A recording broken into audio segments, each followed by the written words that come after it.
pledge allegiance to the flag of the United States of America and to the republic for which it stands, one nation, under God, indivisible, with liberty and justice for all. All right. So first up on our agenda is... Get your mic on. It's kind of going in and out. Timer. I'll just do timer. Yeah, it's just one, so. Okay. So first up is amendment and approval of the agenda. I would like to remove discussion action item B, temporary employment agreements. I'm not ready to talk about that yet. So remove B, Yeah, okay. Just completely. yeah. All right. Any other changes? I Go ahead, John. had a question, just on the purchase of shoplifts in the road department, just a question. So if we You want to could, bring it up during discussion of consent, or you want to? yeah, if we could, Yeah, we can just do it then. yeah. Yeah, well, I have a couple things on the consent agenda that I want to ask Ted about before we move forward with that. Yep. Okay, so anything on the approval of the agenda? I'll move to approve the agenda as amended.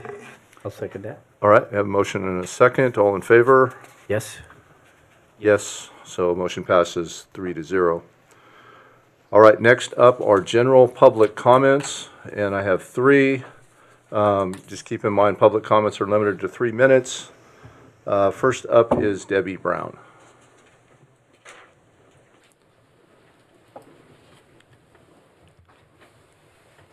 Hey. My name is Debbie Brown, 32890 Surfside Drive, Gold Beach, 97444, which is actually in Nasika Beach.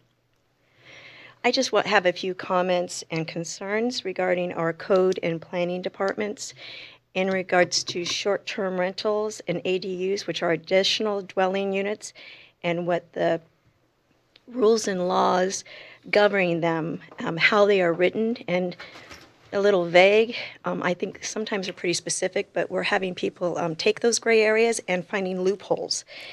One such loophole that we seem to be finding is in regards to single-family zoning. There is a loophole if you wanted a duplex. That is to put in for an ADU, additional dwelling unit. We don't have any guidelines in regards to you have to be, like a mother-in-law's quarters, you would have to normally live on premise. If there was somebody that's sick in the family, you could have a trailer somewhere, on the property, short-term or even long-term if the health was an issue, or when you're building a home, things like that. We have exceptions, and these are good exceptions.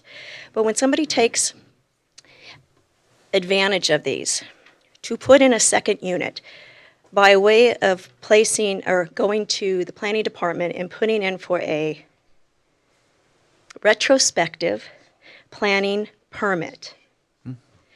This is an ADU that may not have been permitted before. You can get a retrospective one, by which the county really does very little inspection on this. It is up to the homeowner to provide contractors signing off on the safety of the building or the unit so it can be rented out, thereby making a ADU in a non-occupied home 2 units. Taking into account then going on to joining Airbnb with 2 units to rent, which skirts the issue of a duplex, which is a multifamily unit. We don't have any clear-cut guidelines on what a duplex is in regards to square footage, etc. We need those. We need them to be put in place. Otherwise, we end up with the problem we're having, and that is somebody putting in for a retrospective planning permit to change a single-family dwelling into 2 separate units, both with kitchens, and then renting them on Airbnb. and in the meantime, changing and pulling out vegetation illegally. Code enforcement gets involved. Code enforcement only has so many resources with which to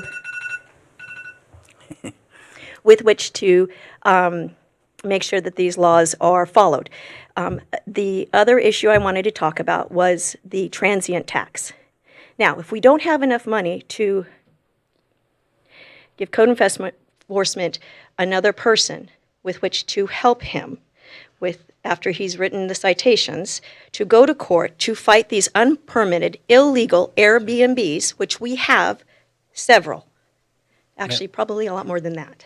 So, ma'am, that was the 3-minute Yes, timer. I apologize. No. So if you have a conclusion you want to get to, we Yes. can, and also if you have documents you'd like to present to us so that we can go over them, you're more than welcome to do that as well. Thank you. The conclusion I have is we need zoning of ADUs and STRs, which are single Short-term. short-term rentals, thank you, to fit in with the characteristics of our neighborhoods in our area. Regulations are designed to protect the individual characteristics of areas in unincorporated Curry County while maintaining the quality of life for all residents of our communities. I find that we're lacking in a few of these. These are just some copies that I have been researching. I'm not done. Oh, What I mean is these are for you, oh, perfect. and I will be seeing you again in a few weeks. Thank you. Yeah, thank you, Debbie. Thank you, Commissioner. All right, Is this one single copy, and you want me to make copies for everyone? If you would like to. Some of that is your own code ordinances. Sure. I just find that they are the most useful Okay, for this particular zone. thank you. and next up is Sheriff Ward.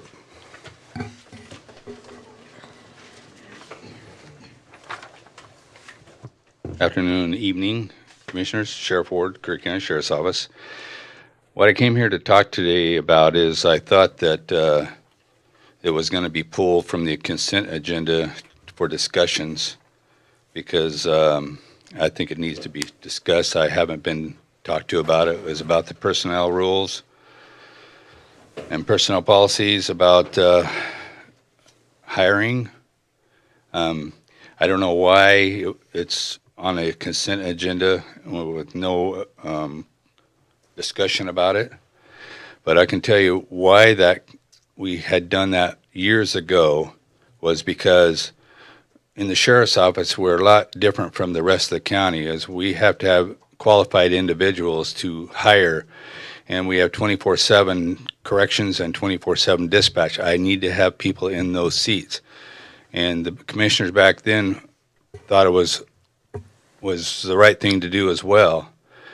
And we haven't had no issues with it whatsoever. And that's where, in a hiring process, we would, try to fill the seats as quick as possible. And then sometimes if we have to come back, and we'd only hire based on our budget approval to begin with, how many positions we had in our budget, we had open positions, we would hire for them. But sometimes if we have to come back to the Board of Commissioners, it could be another 2 weeks before we get it on the agenda and get approval from the commissioners to hire somebody that we already had approval for in the budget. So that was my issue. And I thought it was going to be pulled for discussion, but it's on consent, so I don't know what you guys are going to do with it, but All right, that's all I have. Thank you. thank you. And next up is Lieutenant Crone.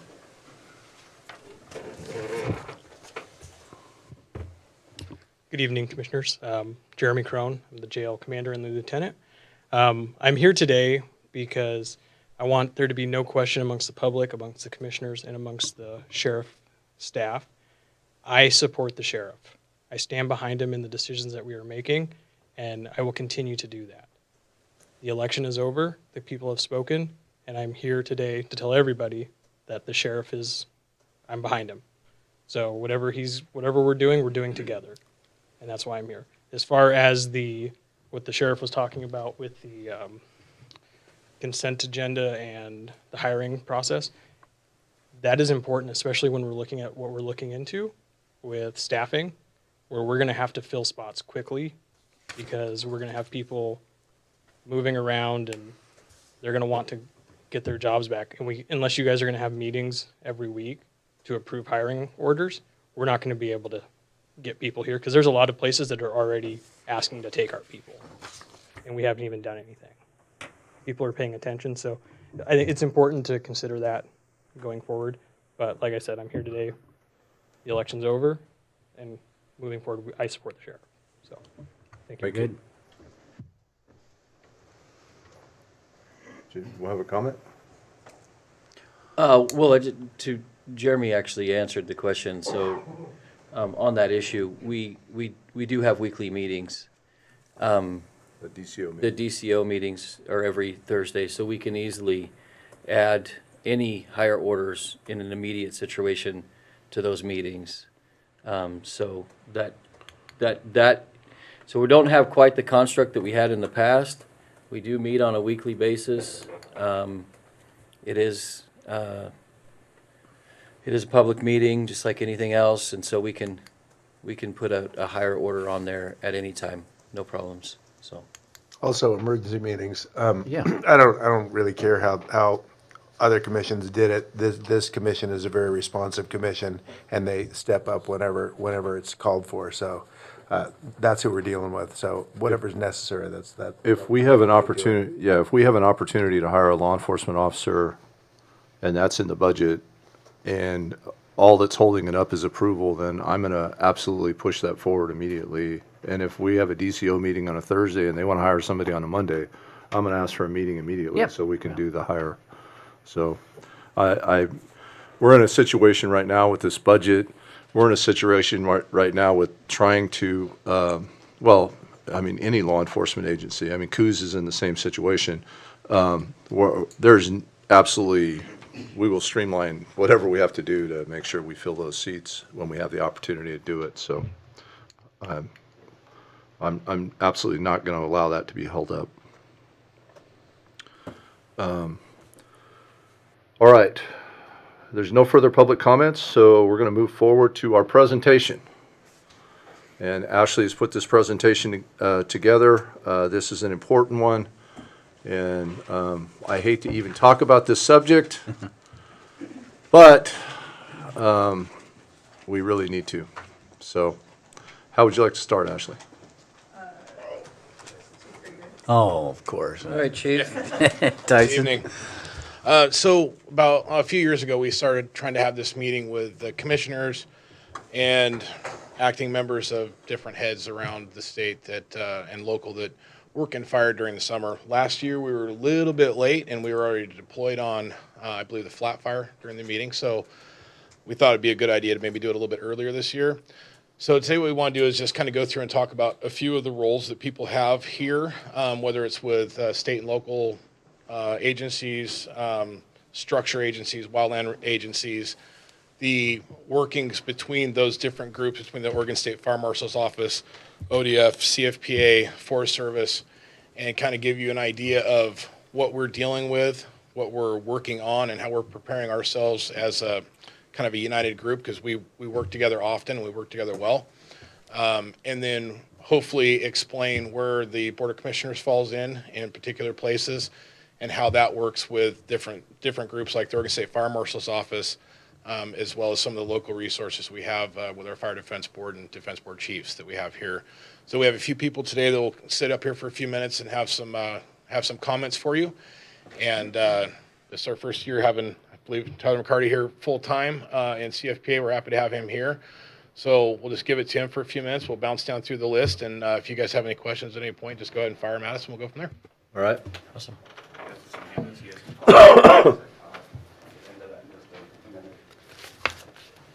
Good evening, Commissioners. My name's Tyler McCarty. I serve as the District Manager for the Coos Forest Protective Association. I want to do a little bit of an introduction about myself because some of you do not know me. New to Coos County, not new to Southern Oregon, was born and raised in Jackson County. Spent 23 years working both Jackson and Josephine County, last serving as a District Forester for the Oregon Department of Forestry, basically the equivalent job that I do now for CFPA. I also serve as one of the 3 incident commanders for the state of Oregon and run one of their incident management teams. I imagine most folks know what CFPA is. We're very similar to ODF. We're one of 5 remaining associations in the nation. We're the oldest association in the nation. We've been fighting fire in Oregon longer than the Oregon Department of Forestry has. We work incredibly close with our landowners in both counties. So what do we bring to bear? We bring 20 engines, 6 water tenders, 2 hand crews, 1 Type 3 helicopter with a heli-tac crew that's based out of the Catchin Creek Helibase. We have 2 dozers, one out of our 4 Mile station and another one out of Coos Bay. And then we also have detection cameras littered throughout Coos and Curry counties. We currently have 11. We're working on another one right now. So that's locally what we're bringing to bear this upcoming summer. Last year we struggled with some of our hiring on the South Coast. This year hiring's doing a lot better. We spent a lot of efforts in recruitment, and that's paying dividends. We're also working on housing to be able to bring folks in from across the nation if needed. But we try to recruit locally. And we also are in all the high schools trying to recruit folks. We teach them 130-190 so that we can recruit here locally, which is the basic wildland fire class. So statewide, ODF has their 3 incident management team staff this year ready to respond. And they have the same complement of severity resources. So that's the aviation resources that are funded by the state, with the exception of the air tanker that was based out of Medford. But they're going to be replacing that with a Type 1 helicopter out of Medford and then another Chinook out of Roseburg. Those are quick to hop over the mountains and onto our district. So feel pretty comfortable with that. Plus the feds, they typically have, in previous summers, they had 2 air tankers that were staged out of Redmond. I'm guessing they'll likely move one of those down to Medford when we reach our peak. But Brett Ballard can talk more about that when we get there. Not to put you on the spot about that tanker.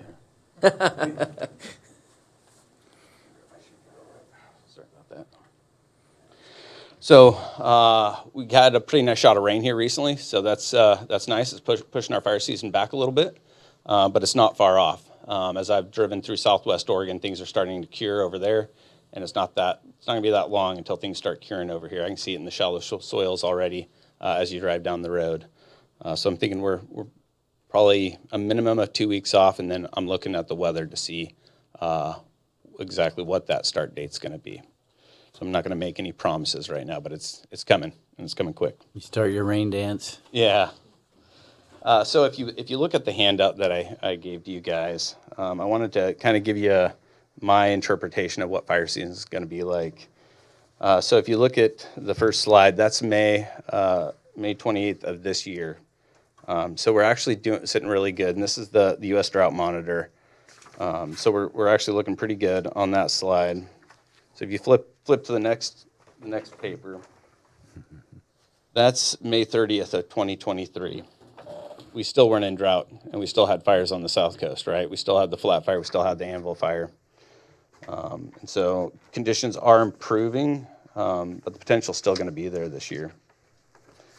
If you flip to the previous slide, or the next slide, that was May of 2022. You can see we were in significantly worse shape in May of 2022, but we didn't have any big fires, right? And so there's not a huge correlation to it.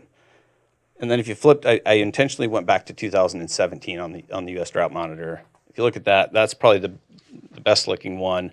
If you were to go back the previous 7 years, this is the best one, and that was the worst fire season on the South Coast, right? That was Chetco Bar. We went into season with 150% normal snowpack, and we still got our butts kicked. So the next 4 slides, this comes out of Predictive Services. They look at the significant wildland fire potential across the country. This is something I track, not just for us locally, but I look at other parts of the country because that's going to affect resources that are available to us during the middle of fire season. Typically, our fires on the coast do not rank out high in the national priority list. And so what's happening across the nation has a huge impact on the number of resources we're able to get if we get active. So as you flip through, it is showing a normal significant or a normal potential for significant wildfires. So what does that mean, right? You don't go, know. yeah, we've is no had normal. history of large wildfires here. Yeah. 1987, 2002, and so on and so on. And so we're always going to have the potential for large wildfires in this country. I think the bottom line is it all comes down to the number of dry lightning storms we get, the number of 100-degree temps we get in the mountain ranges, and then what sort of east wind events we're going to get. That's what's going to make the difference this season, or what's going to make fire season this summer. I can't predict what it's going to be like, but I can predict we'll be ready to respond and hit everything as hard as we can. That's what I can promise you guys. Very good. Thank you, Tyler. Turn it over to Brett. Good evening, everybody. My name is Brett Ballard. I'm actually the Unit Aviation Officer for the Rogue River Siskiyou National Forest, so I work for the Forest Service. Basically, the same talk that Tyler just had is aggressive initial response is what we would have. And here on the Gold Beach Ranger District and the Powers Ranger District, you guys got 2 engines and a hand crew that's actually over here in Curry County. We got a string of resources over on the Grants Pass, Medford area.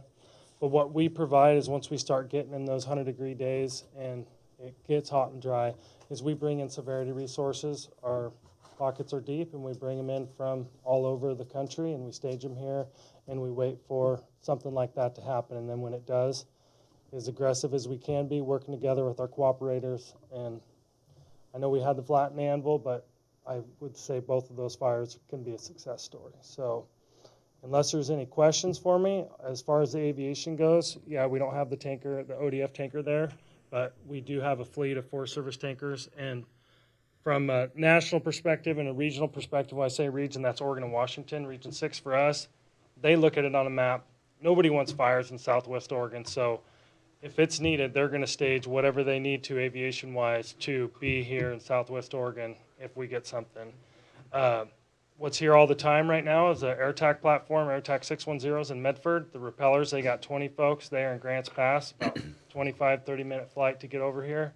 And then the tanker base, there's 2 tanker bases actually over there. There's a VLAT base, very large air tanker base, and then the Medford air tanker base that just hosts LATs. But we can be, filling 2 to 3 at a time and getting them sent over here. And I think we put close to 150,000 gallons on the Anvil fire last year. Unless there's questions, Dan Quinones wanted me to tell you that sorry he couldn't be here. Other than that, that's all I got. Yeah, I got to know Dan pretty good last year, unfortunately. Dan's leaving the Forest Service. Is he? He's taking my old position at ODF. Really? Okay. Yeah. He did a really good job. His communication was outstanding. Man. I agree. Well, I would even take it a step further and say that his ability to listen was unlike we'd seen in the past. He really took local feedback, interest, knowledge on those lands, and he applied it to the plan, to the attack plan. So Yeah. I gained a lot of respect for him. It was nice to have somebody too. He had been on the Chetco Bar Fire, and it was nice to have somebody that understood the history here, and just made a really big difference. That was my first time having that level of interaction, being in this position, and then having that level of interaction. And everybody did. The whole thing was set up really, really nicely. John, you had a comment? Yeah, Brett, we talked earlier before this meeting started, and you were talking about Jet A fuel in Gold Beach, so what would we do as a county to get that here for you? I would work with the airport, and all the other airports have it, and I understand there's probably not enough traffic in and out of Gold Beach to, make a buck, but I would say here in the summertime, we move fuel trucks over here to facilitate that, because we all know to come from the valley, Grants Pass, it's a 2.5, 3-hour drive. Well, you take a fuel truck from a Type 1 helicopter, that probably turns into a 4 or 5-hour drive. So having the ability to have Jet A right here in Gold Beach, which there is some in Brookings, you can fly over, fight fire, right off the coastal edge, and instead of having to load and return and head back to Grants Pass or Medford, wherever it is, that fuel truck can land at your airport, throw on fuel, and keep fighting fire. And you feel like Brookings is just a little too far it's not centrally located? No, it'd be, if there was a fire right outside of Brookings, I say it'd be the best place. But last year, Flat and Anvil, I mean, Yeah, you want that fuel as close as you can get to the fire, which we facilitate that too, but you start looking around in the Rogue River Siskiyou area and where you're trying to strategically put helibases. And, yeah, it was just a comment. I know they do have fuel, but it's not for the helicopters, but that was it. All right. Thank you, sir.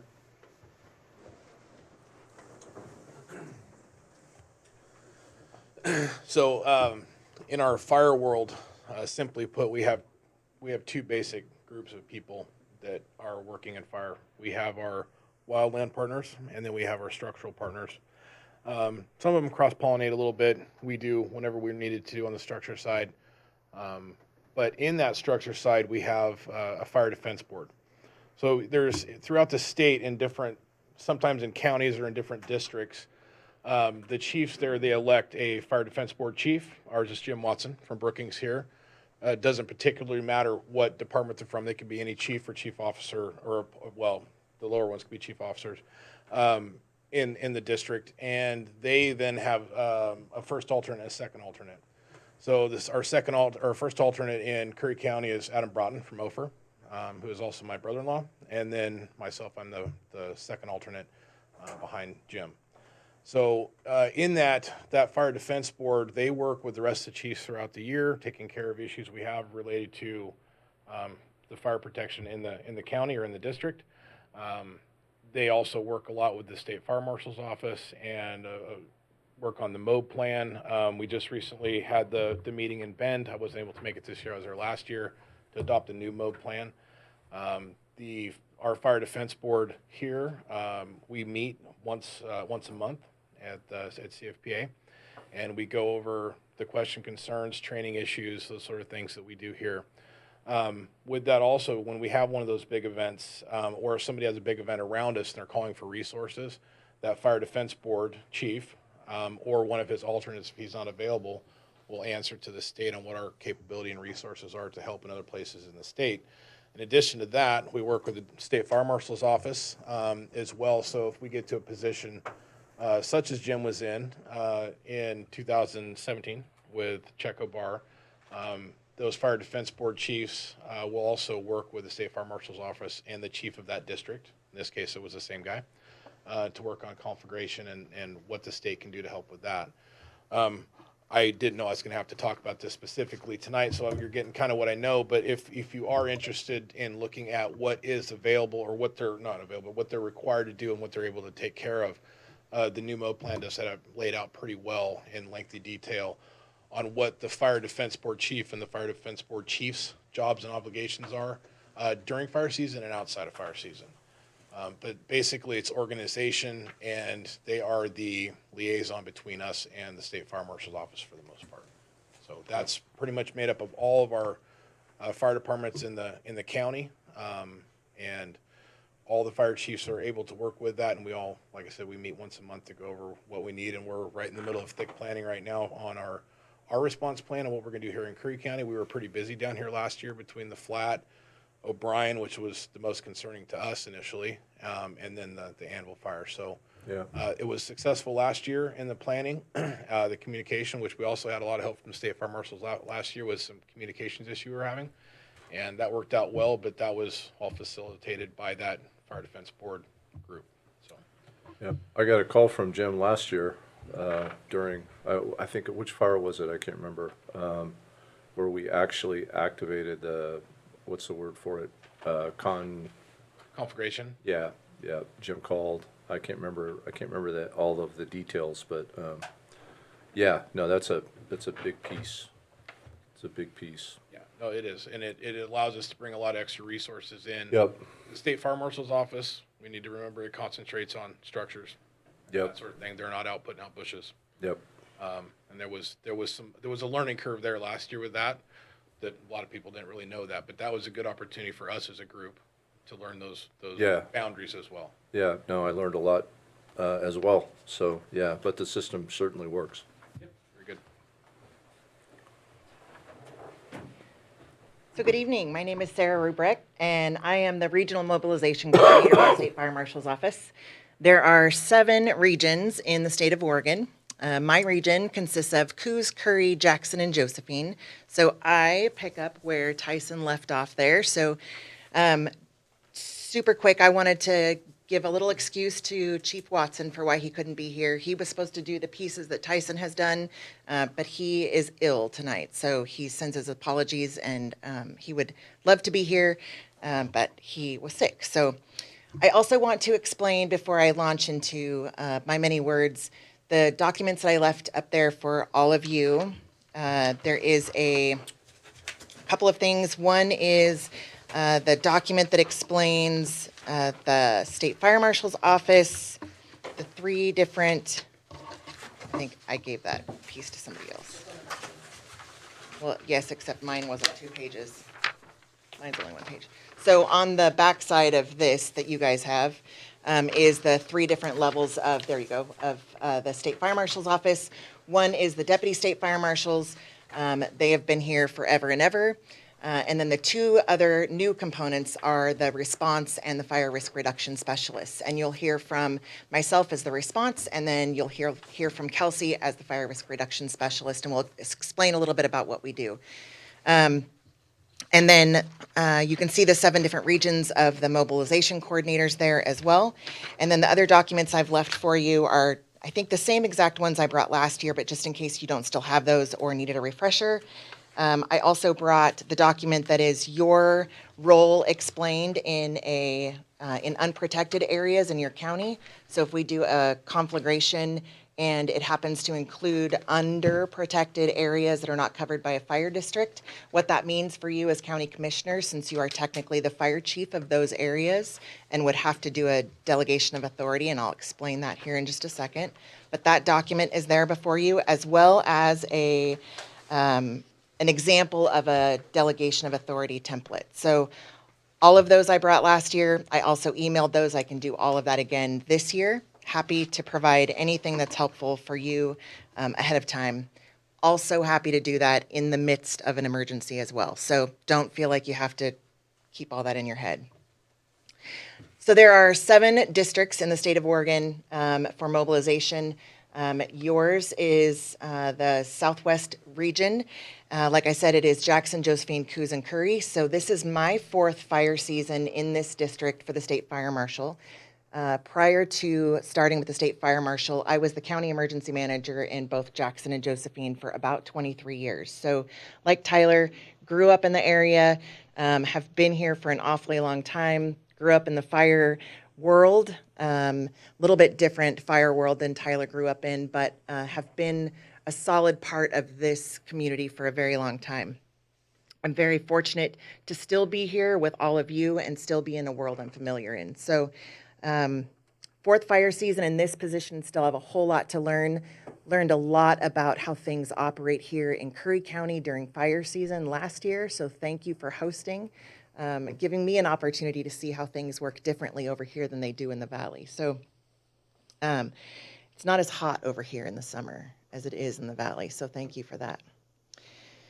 There are a couple different things that we can offer as far as additional resources when you run out of resources here locally. If you get to a point where you're having a really bad day and you've run through all of your local structural resources here in Curry County, that Fire Defense Board chief will reach out to me, or I will reach out to them if I know they're having a bad day, and we can reach out around them and get additional resources. We can reach out to adjoining counties and get expanded mutual aid, or we can get an immediate response resource, which is, it's a step before a conflagration. It's kind of a mutual aid resource that's paid for by the state.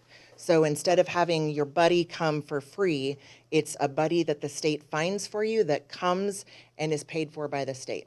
Little different motivation. So we can bring an immediate response resource, a task force or 2 that can come and help that local structural fire district at their request, and then report to and work under that local fire chief. That's for a structural, a smaller kind of fire that can be controlled within a couple of operational periods. And those resources can stay here for up to 72 hours. We can also We can bring in a couple of task forces to stay here just in case something might happen. So if there is such thing as a potential weather event, or let's say you have it's a good example. Let's say you have a fire burning on the landscape already that is not currently threatening structures, but there is a potential east wind event heading your direction that could have the potential to threaten structures. This exact scenario was playing out last year. So in anticipation of that potential of threatening structures, the state fire marshal decided it would be a very good idea to send pre-positioned resources here to Curry County just in case. So she sent down 2 task forces. They were staged in Gold Beach, and they were under my direction until they were requested by the fire chief that was in charge of the structures that were threatened. Now, they were here and ready to respond, but never requested. So they were here for 3 days and were totally prepared to go and protect those residents. Thank goodness.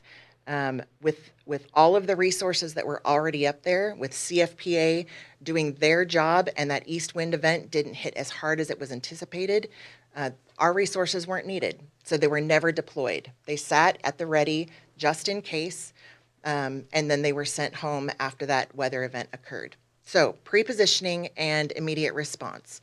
Then, if there is an event that is larger than anybody here can manage, then we would push the big red button and we would request a conflagration. With a conflagration, you can get several task forces of equipment and people, and you usually also get an additional overhead team. So you'll get an additional structural incident management team.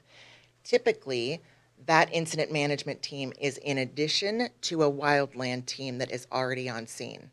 So you'll end up with a structural and a wildland incident management team. They work in unified command, and they all have resources that are working on the same fire. If, as I mentioned before, that fire is on unprotected land or land that is not covered by a fire district, then we would come to the county commissioners and ask you to be a part of that request of a conflagration, because you would have to ask for that resource, and then you would have to sign a delegation of authority. So you would have to sign over your authority to the incident management team to be able to fight fire on your district, and then when things were all over with, you would receive that authority back. Does that make sense? Sometimes that sounds super uncomfortable because you're not out there with fire hose on the regular, but because they're in the absence of anybody else, that falls to you as the county commissioners. So the cool thing about having field personnel on scene is that we will walk you through the process and make it as easy and as painless as we possibly can in the moment. So we are also here to help the fire chiefs through all of that process, whether it's just the Fire Defense Board chief or the chief that's hosting the event, the county emergency manager, the sheriff, any of the local resources that need assistance, we can offer any of that assistance that's needed. So last summer, we were here quite often throughout last summer and plugged in any place that we could find a gap. So anywhere that there's a hole and that we can be of assistance, we're going to try to help in any way we can. So a couple other things, you know, when we're not in fire season, Tyson kind of touched a little bit on some of the things that as far as my position in response goes, we work on mutual aid agreements, training needs. Tyson mentioned last year we worked on some communication issues. We got some handheld and mobile radios donated from some agencies in the valley and helped out some fire agencies here that were lacking some communications hardware. We helped some of those agencies get their radios reprogrammed and helped get some of those radio frequencies organized so that they could have a better response to incidents year round. So anything we can do to try to assist fire agencies be better at response and helping each other. And we're here just to help the community be better responders to fire events or any other all-hazard event that fire may be involved in. So Any time we can be of assistance to you throughout the process, whether it's fire season or outside of fire season, we'd love to be that help to you or any way we possibly can. So don't hesitate to reach out to any of us. Kelsey's going to talk a little bit about her program. Aubrey Kraus is the deputy here in Curry County. She had to leave, but Kelsey's going to cover a little bit about what she does. But we're all here to serve all of you. So please don't hesitate to reach out to any of us, and we'll be happy to help you in any way we can. So we appreciate you letting us come talk to you tonight. Thanks, Sarah. Thank you. Thanks for making the trip, several of you. Good evening, Commissioners. Thank you again for having us this evening. I'm Kelsey Hunter. I'm a fire risk reduction specialist with Oregon State Fire Marshal. Just like Sarah's position, there are 7 of us across the state. I cover Lane, Douglas, Coos, and Curry counties.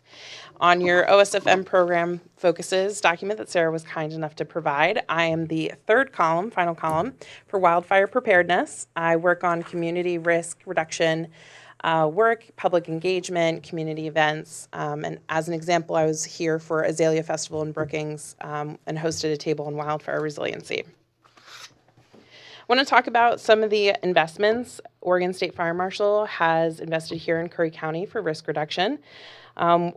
In 2023, we had strategic investments. These were non-competitive, shovel-ready projects, and Curry County received $166,000 for their community wildfire protection plan, which is a risk reduction plan in an area that has wildfire risk. For Curry County, that has not been updated since 2008. They're moving right along. They should have a copy or a draft ready to go here in a few weeks. And it's pretty comprehensive. It covers a lot of funding potential for continuing community risk reduction efforts. We've also funded $40,000 for the Curry Soil and Water Conservation District to work on gorse mitigation on private land and public spaces. As you know, gorse is a high wildfire risk vegetation, and so we have a great partner with Curry Soil and Water Conservation. We, in 2023, also had a community wildfire risk reduction grant program. This was a first come, first serve, and Curry County received $485,000 for wildfire preparedness booklets. This will be in development with Coos County and will also be available in English and Spanish. It's a really great program. And so in 2023, we've invested $692,000 in community risk reduction efforts. And here shortly, we have an application open now for a new grant opportunity for defensible space in the built environment. So it's looking at fuels reduction work counties can apply for it, as well as fire agencies and cities. And as Sarah mentioned, Aubrey is not here for defensible space. And so defensible space assessments are something Oregon State Fire Marshal does. It's a program that we have. It's free to all Oregonians. They can just go onto our website and request an assessment. A deputy or a member of the local fire agency will come out to their property and look at defensible space and home hardening practices. So these are things like keeping your roof clear of debris, your gutters clean, having vegetation appropriately spaced from your home. Basically anything that creates more wildfire resiliency on your property. In Curry County, we've had 7 of those assessments done through the Oregon State Fire Marshal. And we have a great partner with CFPA in some of our public education programs too. I've held wildfire resiliency workshops here in the area as well. And shortly, in the next couple months, I will be rolling out an education program, again, on wildfire resiliency, which includes home hardening and defensible space practices that targets high-risk areas with socially vulnerable populations, so those who are most at risk. Any questions for me on community risk reduction work? Fantastic. At-risk population. Yeah. What do you mean by that? Based on their wildfire risk level. Okay. Yeah. And then the social vulnerability index used by the CDC. Okay. I do have questions that may take more than just Sure. Give it a shot. answer. So, we're all very aware of the recent House bill to create the wildfire risk assessment that turned into the wildfire hazard assessment mapping system.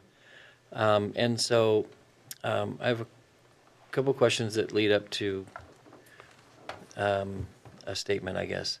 So how many, if you take I guess if we started with the Biscuit and moved forward, how many fires, wildland fires, or fires, have we had that were started on private lands?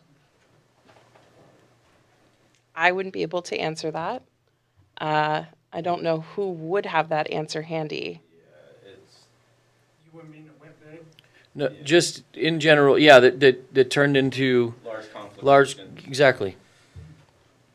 You had one in 1987, 2002, 2000. No, they didn't start on private. Yeah, Most so of the ones that I don't think any of them did. started off federal ground. what about O'Brien? Was that on private? Yes. Okay, so technically it started on ODOT. So my point, I guess, that I'm working towards, because I didn't know that information, is as you are the risk assessment guru, would it or would it not be prudent, as we discuss wildfire mitigation, to find an avenue that allows for the instruction or determination for state and federal lands to provide adequate fire resiliency measures? If we know that most all of these fires, almost all that we know of, start on public lands, yet we ask the private citizens to do all these incredible things to their properties to protect themselves, but the one thing that we could be doing to protect those people that we're asking to protect themselves is to make the federal government and the state government protect their lands from those public lands. If they're not going to take the measures to adequately manage those lands, i.e. logging, etc., then we should be mandating that they take measures to protect those from fire, meaning, a 100-foot fire break on the federal lands that butt up to private lands, etc. And I guess my question, the following question with this would be, how would we go about that? It's an excellent question that I do not have an answer to, but we have other agencies who would be able to speak to what their requirements are when it has land that butts up to public or private lands. My focus as part of the Oregon State Fire Marshal is on structures and creating fire-adapted communities. So I focus mostly on how to empower homeowners, property owners, to be more wildfire resilient, because while you mentioned that wildfires will start on state or federally owned land, they can start for any reason, anywhere. And so I really just focus on making homes safer. No, I understand. Yeah. I just, to me, I'm not an expert in what I can say the feds and the state is capable of doing. it feels like the one thing, one of the most important things that we could do to protect our citizens and their structures is put in measures to protect our public lands from encroaching on our private lands, if that's where the majority of these fires start. So, And that's where, we're not doing you're field. probably gonna have to talk on the microphone. No, and I also just wanted to remark that there are grant programs for any lands that do butt up against publicly owned lands that butt up against privately owned lands for that mitigation work, fuels reduction work. But the private owner would have to do it. It wouldn't be done on the public land. They would have to alter their own land. If I understand the grant correctly, and I could be speaking out of turn, it is a buffer zone. It's in both. If their project qualifies for the grant program that I'm thinking of, it's a buffer between the two. Okay. We saw a little bit of that at the AOC last year. Remember that? I thought it was. That guy spoke then, and he had a lot of public or private land, and he was up against BLM or something, and there was a buffer, and the fire stopped at that. Yeah, I just, from my understanding, and I've gone to quite a few of these meetings with, about the mapping, and I was talking, with the state officials who were working on the mapping with OSU about ensuring that, and one of the points was, I guess that I just want to make that clear here, was that fire risk assessment map that turned into the fire hazard assessment map has had and will have, continue to have tremendous impacts on our rural areas that are going to be financial burdens and that seem to be extremely, somewhat, not extremely, it seems to be common sense to be able to mitigate it right at the state and federal levels. So, go ahead. Well, since you were talking about the federal lands, all the fuels reduction and fuels work that we're doing and the stuff that you're talking about, it's not out in the middle of the woods. It's all in the wildland urban interface. So it would be in the Ashland watershed, in places where federal grant does meet the private. The only thing I would say is for citizens, like you look at the Alameda fire that was started, basically in the city with high winds, is if you don't have that defensible space and something like that does happen, it's really hard to try to save a home. Sure. No, and I wouldn't disagree. Yeah. I would just say, if we were going to be evidence-based in terms of looking at our current climate and our current, or our recent past of fires, a lot of that could have been mitigated if those areas were directed to provide those fire breaks. And an unmaintained dirt road that has been left is not enough. So, if there's an avenue in which we can assist to instruct that, or at least be an advocate for it, I would really like that information.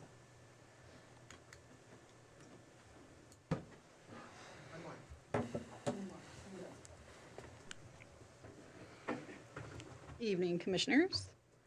So basically what I'm going to talk to you guys about today is Oregon's 2 weeks ready program. I'm going to put that on the county's website and then on our emergency management website for everybody to go ahead and look at.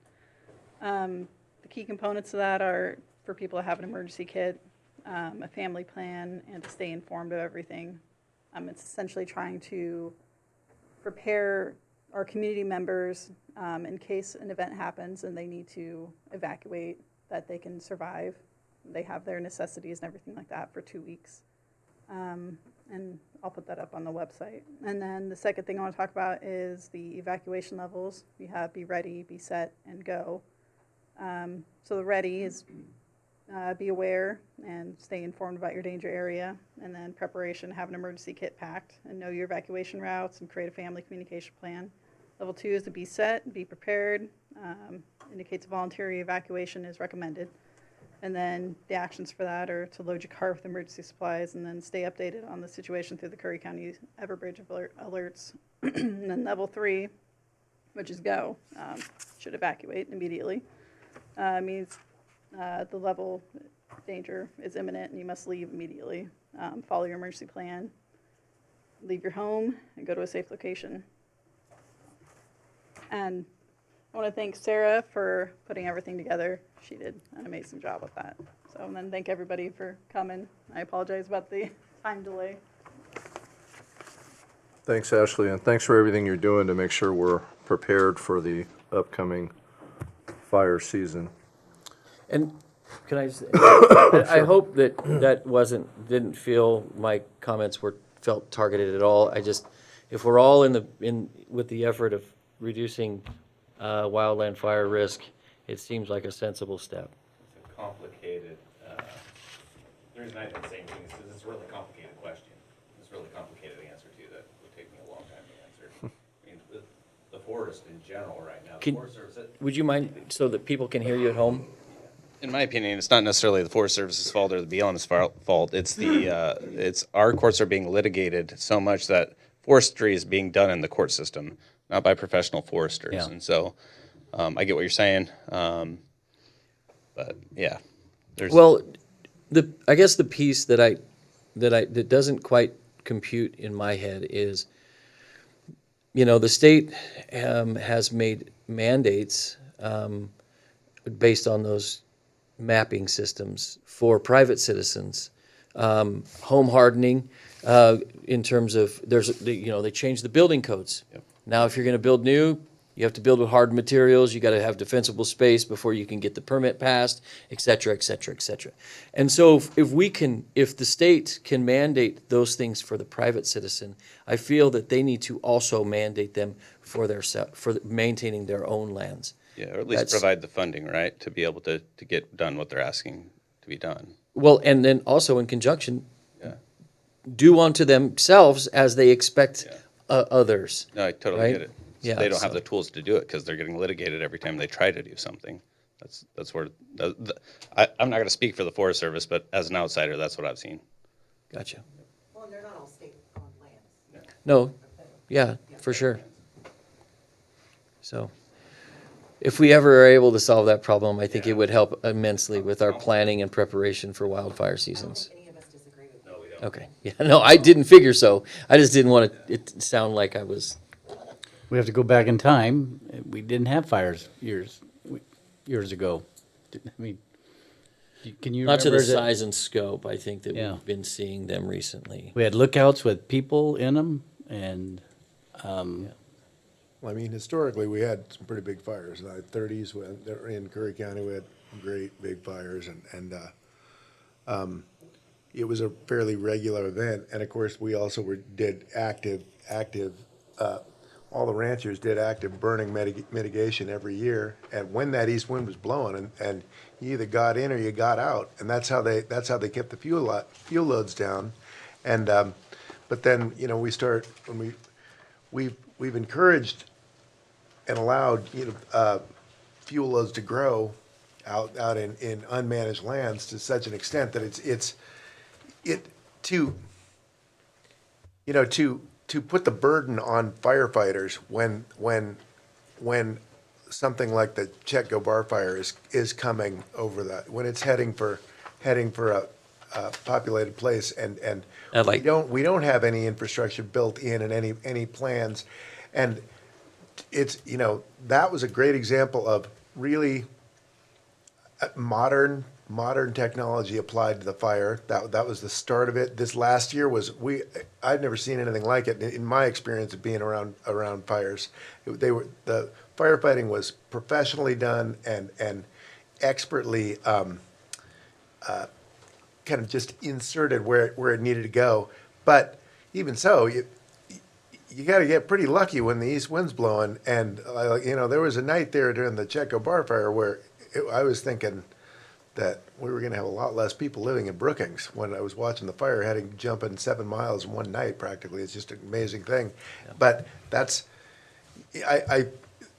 wouldn't have happened if we hadn't, if the federal plan of non-intervention had lasted as long as it did. Sure. And so when you can let CFPA get out and get right on a fire, it goes out almost every time. I mean, it's pretty. Last year I think was it's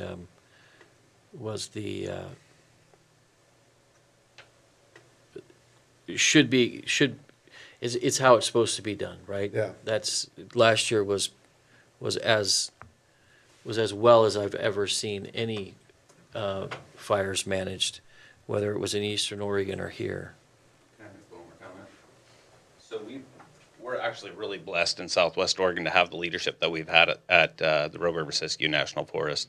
In my eyes, they have been the example in the Forest Service of actually fighting fire aggressively, and so they've been good folks to work with over the last since 2017. Merv George, when he came in, he is a leader, and he has changed the culture, and they are doing good things there. But they have had a significant turnover in leadership, right? Merv's gone, but he's at the regional office.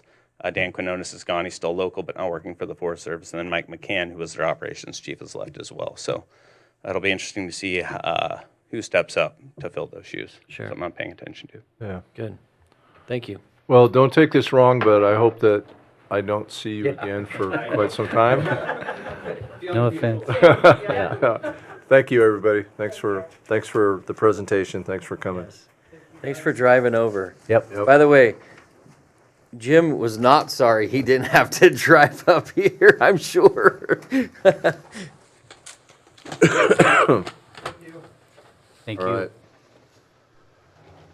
All right, next on the agenda is a service award for Nick Inslee. I don't think the sheriff is still there. I thought I saw Nick here, but I don't see them now. So I'll just talk about Nick for a second. On May 13th, Sheriff Ward acknowledged Deputy Nick Inslee for his 5 years of service. Nick has shown that he is dedicated and committed to the overall operations of the sheriff's office. Nick leads by example to the other deputies that came on board with him and has earned their respect. Nick is a second generation deputy. His father is also a deputy. And man, in these trying times, we absolutely appreciate your 5 years of service, Nick. So thank you very much. Next on the agenda is the consent agenda, and I had two things related to H and I. So when you look at this agenda, H says promotion. Why would we be talking about a promotion at a time that we are in such a serious financial situation? So, Ted, I'd just like an explanation on that. I know it's not from general fund, but I just want to make sure that this is not going to be impactful to the current financial situation we have. Well, Grayson Brown is employed by the building department. We've got to verify that we've made a few budget changes to make sure that he is being funded completely out of the building department. But he has been doing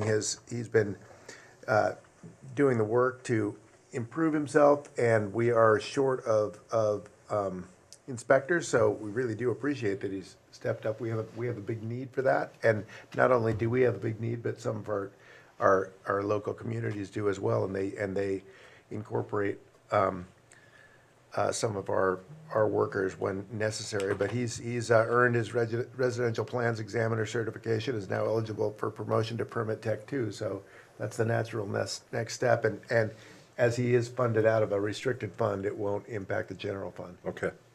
All right. I just wanted to make sure about that before we move forward with that one. And then the next one I had was I. As you've known, I've been very adamantly against any purchases of any equipment or anything of significant cost. I know this has been something that has been discussed for quite a while and put off for quite a while. This is for a shoplift out at the road department.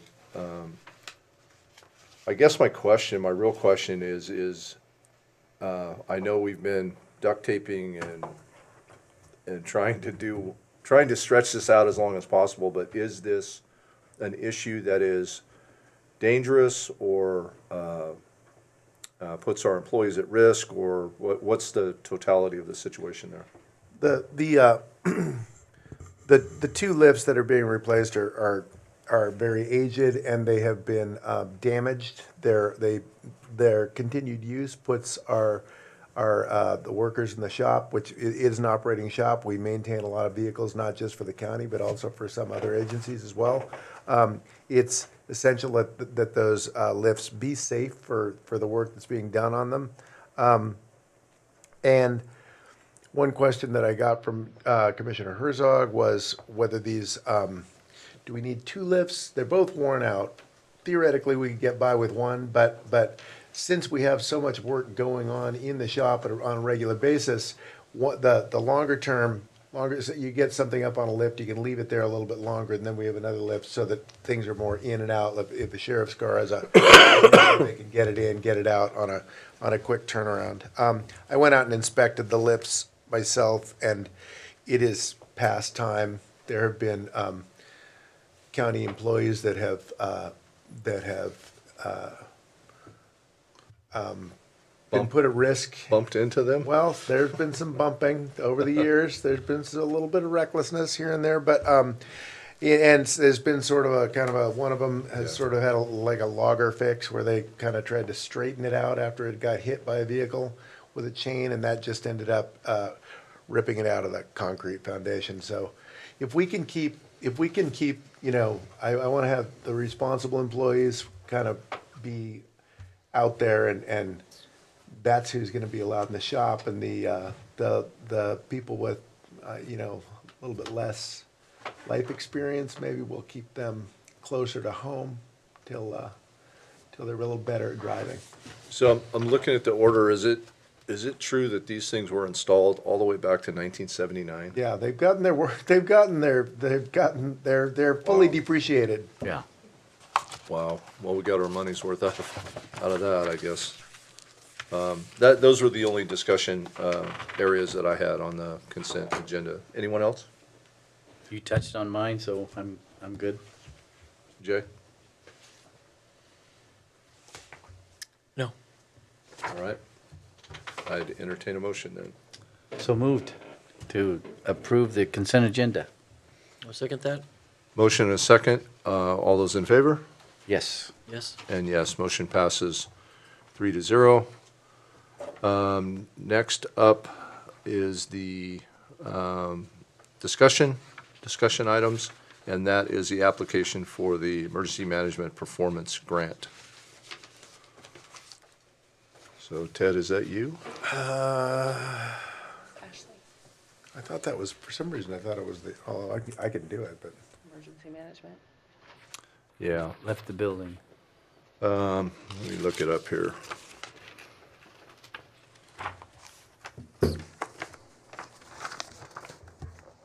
I have a copy of it if you need it. It's a fairly large packet. Yeah, no, I've gone over it and I've talked with Ashley about it. Let's see, 71. So it's a request to apply for the 2024 Emergency Management Performance Grant in the tune of $64,693. And so, I mean, on these types of scenarios, you know, I think obviously we want to approve, or at least for myself, would want to approve the opportunity to go out and apply for a grant once we see the grant parameters. But I believe that this is a fairly routine grant. We've had this grant before. Yeah, so we know the parameters, we know, or the stipulations within the grant, and I think we've already accepted what those stipulations are, so Yeah. I'm prepared to move on it. Yeah, I mean, this is just approval to seek the grant, so, Correct. yeah, I'm good with that. Invitation. So, I mean, I'll move to approve the Curry County Emergency Management to request or to apply for and accept the FY 2020-2024 Emergency Management Performance Grant funding. I'll second that motion. All right, a motion and a second. All those in favor? Yes. Yes? And yes, motion passes 3-0. Next. One thing I just wanted to say was that grant will pay for half of the emergency manager position. Right. And we've gotten that grant a couple of times, so that's, like I said, that's one we're familiar with. And that's, as we move forward and into new fiscal reality, we're hoping that every department is gonna be looking for each one of those, every grant that they can get to augment. Yeah, and, you know, speaking of that, we go back to the consent agenda, and I think the juvenile department is a really good reflection of that. She had 3 grants on there, one for $4,400, one for $12,000, one for $500, so. Yep. We gotta have that right now, so, you know, good to the juvenile department there. All right, next up on the agenda is Director of County Operations update. Okay. Few updates. It's been a pretty, we've been pretty tangled up with the budget here for the last couple of weeks. I'll just give you a few updates of some of the things that we have been working on the side. Let's see. First of all, I'd like to just express my appreciation for all the departments that participated in the budgeting exercise requested by the Budget Committee. That was a great exercise, and it allowed the Commission and the Budget Committee itself to gain some valuable perspectives about how this county would look based on different funding scenarios, and that's what, that's how you get to a realistic look at how an operation runs, whether it's government or a private business. Let's see, up there, north of Langlois, or south of Langlois, I guess. Six's area. The Airport Road logging site, that lease is almost finalized. We're going to be reaching out to the local school district up there. Otherwise, we're proceeding with the reforestation plan that we'd spoken of for the remaining part of the ground. Let's see, Langlois Water District is currently working with Business Oregon. We're working with them to help them get a grant for $2 million for their water system improvements. Regarding parks, Boys Cove Park and Social Security Bar, we're working on surveys. Scott Fine, our surveyor, is working on surveys for both of those and plan for Boys Cove expansion. The survey for Social Security will allow us to explicitly define our duties and roll down there as the lessee of the bar. Let's see, the only other thing I can think of is that we removed some gang graffiti from a county sign down in Harbor. Yeah, I've been seeing a lot more, unfortunately, I've been seeing a lot more legitimate gang graffiti in this county, which we never saw any of that before. And that's unfortunate, and obviously there's a cost associated with that hopefully we can keep a handle on that, but that's not good. All right, next up is elected official updates. I don't see any other elected officials here, and so we'll move to commissioner updates. Commissioner Herzog. The only thing I got to talk tonight about, guys, is we all got an email from Joe Culp. He's a guy lives in Brookings. He's a waterman. He's a surfer. He's a part of the SAR. It was about the, not the Rainbow Rock turnout, but it's just south of that. Yeah, the path the Yeah. trail that goes down to where. So Rainbow Rock turnout is ODOT and paved. So is where they're talking about. Well, it's not. It's dirt. It's ODOT. But it's ODOT. But Yes. it's and there's actually a RV inside the guardrail, backed in there, with the awning out. And what he's saying, he Well, I just saw it on my way up here today. Yeah. Because one of the things that I try to assess is how much trash there is. And there was an incredible amount of trash that had been amassed around that RV. there's a canopy, a pickup canopy in front. Is it a fifth wheel? It is. I think it is a fifth wheel. But underneath, I was looking around the awning, around the other side, and from bumper to trailer hitch on the front, the side you can't see, that's facing the ocean, is full of trash bags, full. And I don't know. I was planning on making a call to ODOT because they would be the complainant. I was going to call them in the morning to inform them that it is still illegal, and they can call. It is still illegal to litter, and it seems that there's a fair amount happening. I saw a mattress, Car trailer. so. Yeah, So that trail down to the beach, Joe says it's a good surf beach. So they go down to surf, and his kids have grown up there and learned. And he says it actually stinks.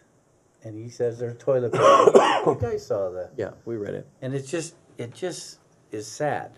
Yeah. And maddening. And it's hard to say this, but I would rather them move to Rainbow Rock.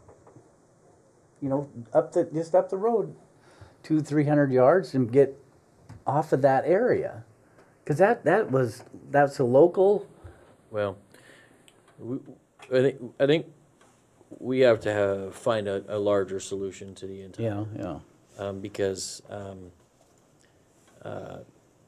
it is, as we've all been receiving an incredible amount of correspondence on, and Yeah, I had 3 phone calls this week. we, and that's not the only place. No, I know. It's just the most visible right now.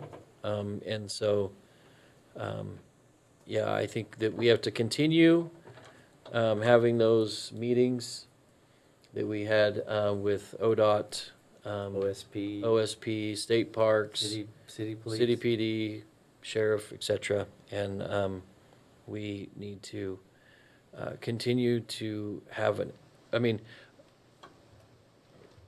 this is going to lead into kind of my commissioner comments a bit, but Go ahead, because that's all I had, so. well, so this budget process really had me evaluating. Well, we were evaluating everybody's role with intense detail. We were evaluating the duties with great detail, and it was more evident and clear to me that at least this how I view our role is we are the conduit. We are the safeguard that the people put in place to ensure that there's oversight over all of the departments, their monetary, the financial situation, and that's our primary. And our secondary is to do the best we can to make it the most efficient as we possibly can to provide the most service for the dollars provided. And when we receive complaints like that, we are essentially the voice for those individuals to have the ability to have influence with outcomes that may affect those. And so I think it is important that we continue to call those meetings, that we continue to provide allow the public to see the discussions that are occurring around those hot topics.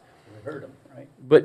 But not only the hot topics, because I think if there's one question, at least for me, I put myself in a position before I was in this role.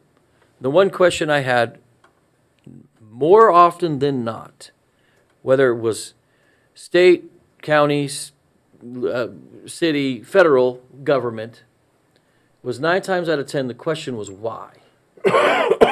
Why are we doing it that way? Why are you doing it that way? And I think the one thing that we cannot shy away from is asking the question why. And because the reality is, with the budget scenario that we're dealing with right now, it's more important to ask why than ever. Because a lot of times, places do as they have done before, as they did yesterday. And there's a lot of yesterdays that build up to decades. And oftentimes they aren't asked why we do it that way.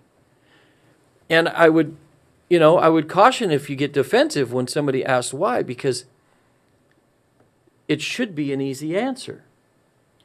And so I intend to really voice for the citizens the question why, because we need to be challenged once in a while to answer why it's been done like that, or, and also not just to feel challenged, but also seek the opportunity to respond and explain why, right? I mean, that's vital to public perception and trust, which is one of our goals.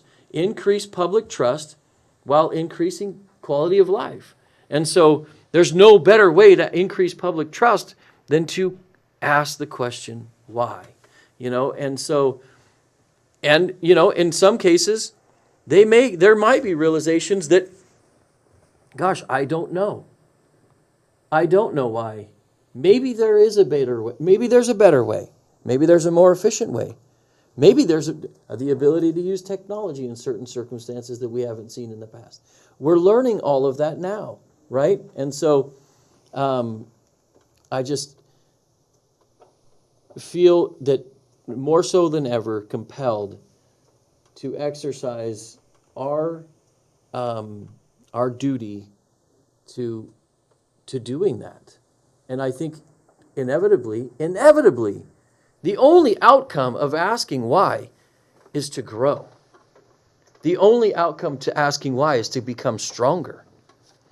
Because you either get the information out, or you start formulating maybe an alternative plan that may be better than the current one we have. And so I don't want to soapbox it too much, but your statement led right into what I had in mind, at top of mind. And I think we need to continue to ask those questions.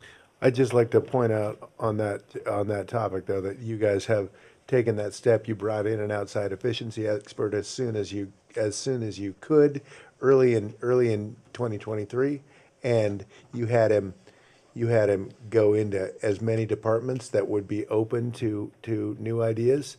And I noticed that those departments that were open to new ideas and being critiqued, their budget presentations represented that. It showed it. So you do have to those people who are willing to look at the way they're doing things and say, is there a better way? There usually is. I think that applies to everybody. Well, and, I would hope that somebody from the public would ask, why? Why did you do that? Why did you bring in an efficiency expert? We elected you. Why did you do that? Well, because although I've been in the county, I don't know all the departments, and I don't know what the efficiencies look like within those departments. And it takes a trained eye to be able to identify particular opportunities that we may not see. And so that's a perfect example of those scenarios and the opportunity to explain to the public that may have not known that we had an efficiency expert that came in to evaluate most of the departments, the ones that were at least allowing it, and they worked alongside them and grew stronger. Well, I couldn't agree with you more, Jay, and I want to take that even a step further by, and I'm not ready to do this now, but I want to create a process. I want to implement establishing.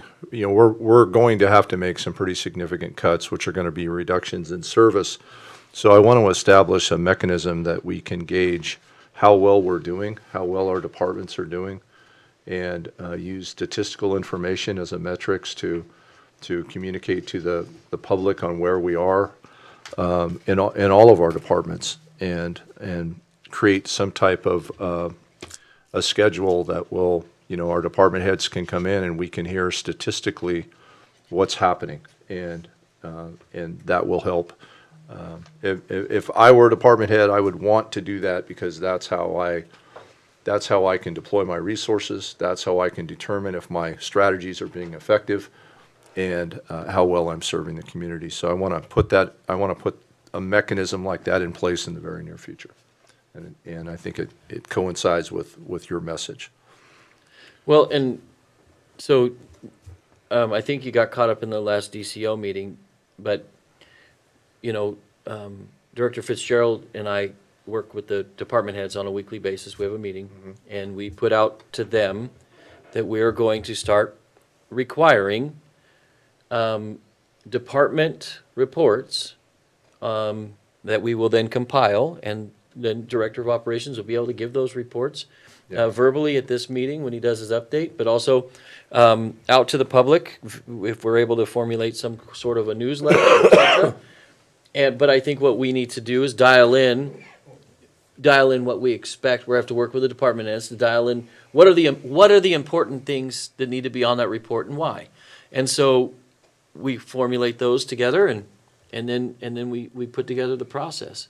But I think getting that information out is going to be incredible. When we have those meetings, I don't know about Director Fitzgerald, but I learn a lot about a lot of departments that I didn't have a ton of knowledge about in terms of what they're doing on a weekly basis.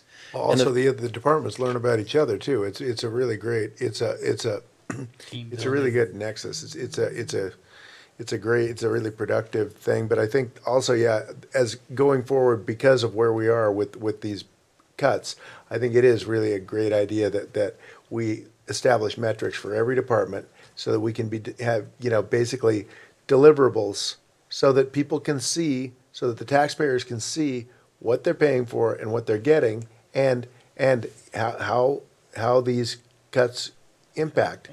And it's not, the reality is that the current funding, if you saw how the other levies went around the state, people aren't in favor of just coming up with extra money at this time.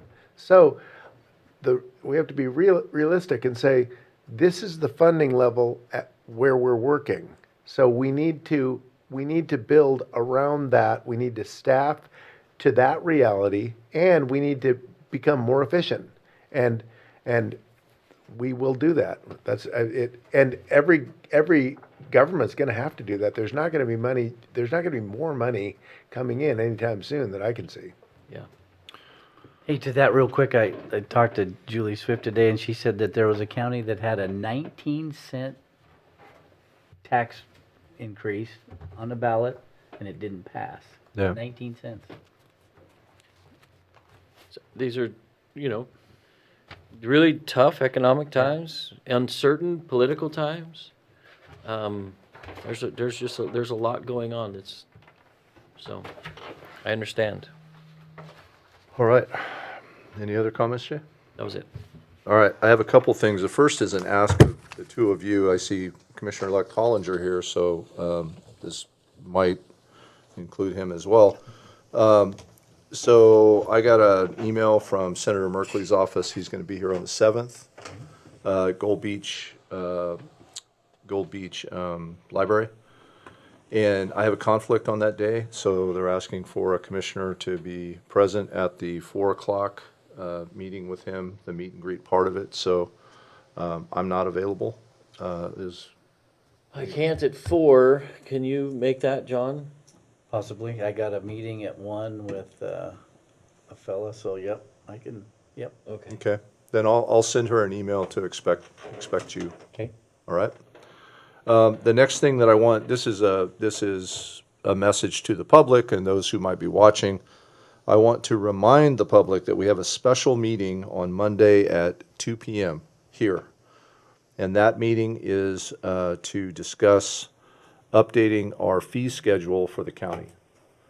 So obviously we are in a very difficult time right now, so updating our fees is something that we will most likely be doing, and how much those fees are will be discussed. So if anyone in the public would like to attend that, it is available for them to attend.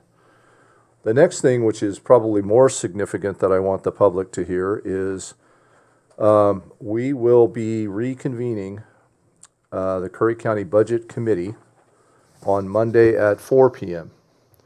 And we voted on Friday, the Budget Committee did, and we were unanimous in recommendation. And then over the weekend, some additional information came in that absolutely must be discussed, and the Budget Committee needs to hear that information, and we need to reconvene the Budget Committee. We were able to confirm that today. Obviously, no, I don't think anybody expected to be recontacted this early, but we were able to get everybody's schedule lined up. So the first day we can do is Monday at 4 p.m.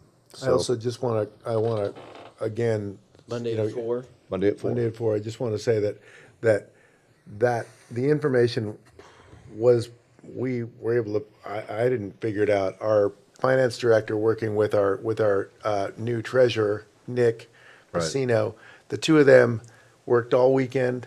They dug through everything to verify where this money that we were being told was available where it came from and how it should actually have been categorized. They did great work on that, and I just want to say that these people that go above and beyond and work all weekend, I really do appreciate that, and I think everybody should. Yeah, and I know Nick and Keena, they were, well, I appreciate everything that they did this weekend. And we will be able to discuss and deliberate on that information on Monday at 4 o'clock. So see you then. One more thing, and I want to. One more thing too. Oh, okay. Go ahead, Jay. I just want to give a quick update and an ask to Director Fitzgerald. We attended, well, Commissioner Alcorn and myself attended the DLCD Town Hall on Boehm and the windmills. And I want to press how vital right now making a comment is. So how it works is the state, the federal government has to coordinate with the state, kind of like what we asked them to do per the 1963 Recreational Act. And the state then provides them feedback, congruence on project, congruence with conditions, or non-congruence, meaning not approved. From my understanding, the federal government has never moved forward with a project that had a non-concurrent standard from the state itself. And so there was a lot of testimony at that meeting, but this in particular stage of the comments is whether or not to issue the leases for the call areas. And this is vital. This is extremely vital because if the leases are executed, then the leaseholder has the ability to lock up that space of that area that they are leasing in the call area. Whether or not they lock it up for research, they lock it up for whatever they deem, but as soon as they lease it, they have legal obligation or legal ability to lock anybody out of that area. And for an amount of time, I believe that the lease structure is apparently 25 years. So they could essentially get the lease, lock everybody out, put in some buoys to do some research, and then sit on the lease waiting for maybe a different administration, a different state government to go through the process again, whatever the case may be, to get more congruence. And so it's more vital than anything. And the ask I have for Director Fitzgerald is if we can get a link to that comment on our own website so that we can direct people just to go to the Curry County website, click on the link to make your comments to DLCD.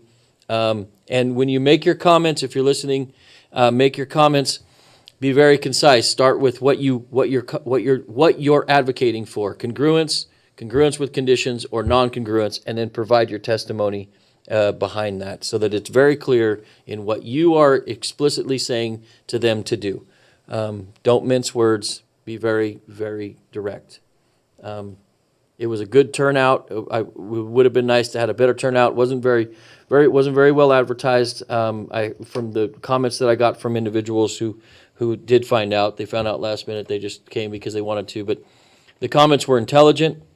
The comments were very eloquent, and to me, this entire process is completely the definition of ready, fire, aim. My opinion is, and we provided this opinion in that meeting, that we move forward with no congruence. Environmental impact studies need to be done prior to a lease being provided. If we're that concerned about everything, right? I mean, we should be. But not only an environmental impact, because there's a lot of talk about what might happen out in the ocean, but there's very little talking about what might happen here on land. And what I mean by that is to us, to the people, to the humans who live here, right? There needs to be an economic and a quality of life study as well that accompanies these environmental impacts. And Because here's the point I'm getting to. Our industry, number 1 is logging, number 2 is tourism, number 3 is fishing. This situation right here can knock out number 2 and 3.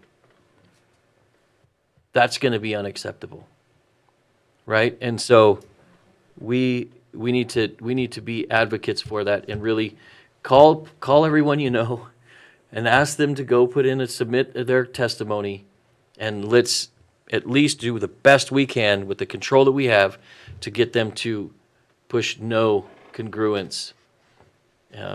So that's my statement. We'll do it. Yeah, and I also spoke to the Mayor Brookings and a couple council members who were also in attendance, and we're going to be planning a joint meeting with them so our voices can be joined as we advocate against anything to do with the windmills. Matt's going to help us out with that too, right, aren't you, Matt? I am absolutely with you. We've had this in every single newspaper. Thank you, sir. I am beating it to death. Thanks, Matt. All right, last thing, I promise, and I want to end on a positive note.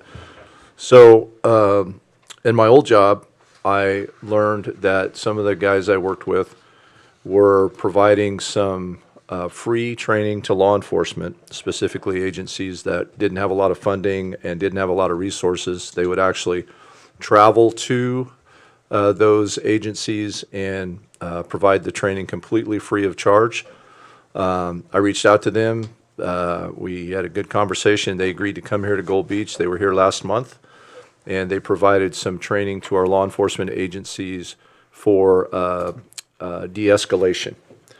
And I received a letter from them today, and I want to acknowledge our juvenile director, Wendy Lang.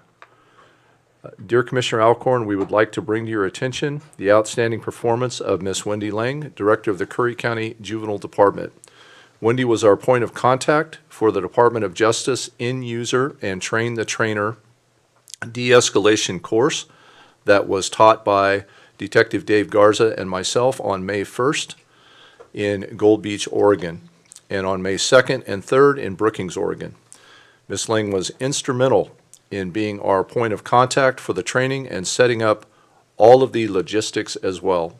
Wendy went above and beyond her normal duties by providing coffee, water, and lunch for all of the students and the instructors during these training sessions. In addition, Ms. Lang was able to work with the Gold Beach Police Department in obtaining a 10-gallon carton of ice cream and cones that were donated to all the officers in the training from a local nearby business. The accommodations for the training were great, and we really appreciate the time and effort that Wendy put forth to make the training a success. Ms. Lang was a main reason we were able to arrive early for each training session and have such a productive course setting. Ms. Lang's positive, can-do-it attitude was very helpful, and we are grateful for all of the work she did behind the scenes and during the training session while we were in Oregon. Wendy is a standout, and we simply would not have been able to provide this training course without her assistance. Thank you for taking the time out of your busy schedule to commend Director Lang for a job well done. Signed, Patrick Farmer, retired Deputy Chief of Police, Fresno Police Department, and Detective David Garza, retired Detective, Fresno Police Department.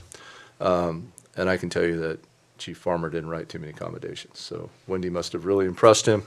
And they also called me to just they were just very thankful and appreciative of Wendy and everyone that attended. It was a good training, and as they do more of this, I'll definitely be bringing it back. But I wanted to share that with both of you.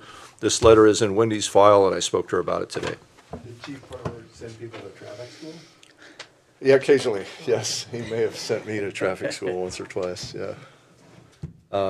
That's all I had. If there's nothing else, then we will adjourn the meeting. Thank you.